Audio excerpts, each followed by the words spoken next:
কমিটির সদস্য আছে এবং মেম্বার আছে এবং বিশিষ্ট সমাজসেবক আছে, তাদেরকে ডেকে অর্থাৎ আপনাদের কোনো একটা নির্ধারিত সময় বেঁধে দিচ্ছে। হ্যাঁ, এই সময়ের মধ্যে যদি ওইখান থেকে ভালো কোনো সুরাহা আসে ডিসি অফিস থেকে অর্থাৎ নির্বাচন কমিশন থেকে, আপনারা পরবর্তীতে কি করতে চাচ্ছেন? আমাকে শান্তি দিলে আমার আর কোনো দাবি নেই। আমরা 2টা ইউনিয়ন আমার কাইটে নিচ্ছে, বাঙ্গা থানা থেকে এই 2টা ইউনিয়ন ফেরত দেবে, আমরা আর কোনো কিছু বলবো না। আর যদি না দেয়, রক্ত দিলে রক্ত যদি দেওয়া লাগে রক্ত দিব আমরা, কাপুন এই জায়গায় না হলে বুক ফাইটে আছে ভাই, এই সব বুক ফাইটেছে। 300 টাকা ভাড়া দিয়ে মহিলারা আমরা এরা জননিবন্ধন করা দিচ্ছি, 6 দিন তোমার কাছে এটা পাওয়ারই নেই। আর স্বাস্থ্য দাঁড়িয়ে আমরা এই জিনিসটা করতে পারবো না।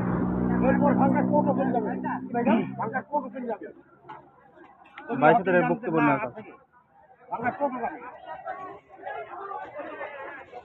দর্শক, আমরা কথা বলার চেষ্টা করলাম সাধারণ জনগণ। এই যে কাজকর্ম ফেলে আজকের এই শান্তিপূর্ণ আন্দোলনে যোগ দিয়েছে, এই যে কাজকর্ম ফেলে তার অনেক কাজ আছে না, আপনি একটু আমাকে বক্তব্য দেবেন খেটে খাওয়া মেহনতি মানুষ, আজকের বিষয় কি জন্য এত কষ্ট করছেন আপনি একটু বলবেন?